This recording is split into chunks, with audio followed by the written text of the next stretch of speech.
সন্তানরা মাদের সাথে দাসীর মতো আচরণ করবে, কাজের লোকের মতো আচরণ করবে, রেসপেক্ট করতে ভুলে যাবে, কিয়ামতের আলামত। সাধারণ রাখাল হঠাৎ কিছুদিনের মধ্যে দেখা যাবে সে আট্টালিকার মালিক হয়ে গেছে। তাকারাবাজ জামান, কিয়ামতের আগে সময়ের বরকত চলে যাবে, সপ্তাহ দিনের মতো চলে যাবে, মাস সপ্তাহের মতো চলে যাবে, দিন কয়েক ঘন্টার মধ্যে চলে যাবে। এক সাহাবী জিজ্ঞাসা করেছেন নবী সাল্লাল্লাহু আলাইহি সাল্লামকে, হে আল্লাহর রাসূল, কিয়ামত কবে, কিয়ামত কবে হবে? নবীজিকে জিজ্ঞাসা করেছিলেন। নবীজি সাল্লাল্লাহু আলাইহি সাল্লাম সেই সাহাবীকে বলেছেন, মাযা আদাত্তা লাহা, কিয়ামত কবে হবে এই প্রশ্ন যে তুমি করেছো, কিয়ামতের জন্য তোমার প্রিপারেশনটা কি, প্রস্তুতিটা বলো আমাকে, কিয়ামতের প্রস্তুতিটা কি? তখন সাহাবী নবী সাল্লাল্লাহু আলাইহি সাল্লামকে বলেছেন, হে আল্লাহর রাসূল, আমার আসলে তেমন কোনো প্রস্তুতি নাই, তবে আমার একটা প্রিপারেশন আছে, সেটা হলো যে আমি আপনাকে ভালোবাসি। নবী সাল্লাল্লাহু আলাইহি সাল্লাম বলেছেন, আল মারউ মা মান আহাব, ইন্নাকা মা মান আহবাবত, তুমি যাকে ভালোবাসো তার সঙ্গে তোমার কিয়ামত হবে, তার সঙ্গে তুমি থাক। কিয়ামতের আলামত গুলো দুই প্রকার, একটা হলো আলামাতে কুবরা, বড় আলামত। বড় আলামত বলতে উদ্দেশ্য হলো যেগুলো কিয়ামতের ঠিক কাছাকাছি সময়ে একেবারে শেষ মুহূর্তে প্রকাশ পাবে, যেগুলো দেখে মানুষ বুঝবে যে শেষ,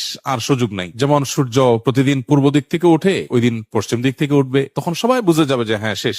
তখন তওবা করলো আর তওবা কবুল হবে না, একেবারে শেষ কিয়ামতের এই আলামত প্রকাশের পর। কয়েকটা বড় ভূমিধস হবে, ইয়াজুজ মাজুজের প্রকাশ, আত্মপ্রকাশ ঘটবে, তাব্বাতুল আরদ, একটা প্রাণী অলৌকিক ভাবে প্রকাশিত হবে, ইত্যাদি ইত্যাদি কিয়ামতের আলামত আছে। আর ছোট আলামত যেগুলো, ছোট আলামত বলতে যেগুলো কিয়ামতের অনেক আগে থেকে প্রকাশিত হওয়া শুরু করেছে, যেমন নবী করিম সাল্লাল্লাহু আলাইহি সাল্লামের আবির্ভাব ইটসেলফ কিয়ামতের একটি আলামত।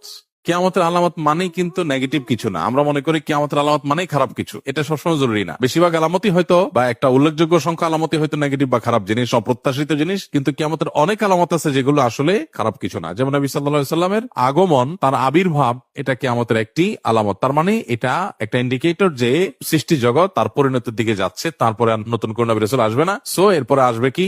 কিয়ামত। কিয়ামতের সময়ক্ষণ ঠিক কবে হবে এটা অনুসন্ধানের চাইতে গুরুত্বপূর্ণ হলো আলামতগুলো প্রকাশিত হচ্ছে একের পর এক, সময় ঘনিয়ে আসছে, যে কোনো মুহূর্তে আমার মৃত্যুর মাধ্যমে আমার ব্যক্তিগত কিয়ামত শুরু হবে, আমার নিজের কিয়ামত শুরু হয়ে যাবে। ইদা মাতাল ইনসান ফাকাদ কামাত কিয়ামাতুহু, মানুষ মারা গেলে ওইটা তার একজনের কিয়ামত। আর সামগ্রিক যে কিয়ামত গোটা সৃষ্টি জগতের, সেটাও অতি সন্নিকটে। আমাদের দরকার হলো প্রস্তুতি গ্রহণ করা। আল্লাহ আমাদেরকে যথাযথভাবে প্রস্তুতি গ্রহণ করবার তৌফিক দান করুন।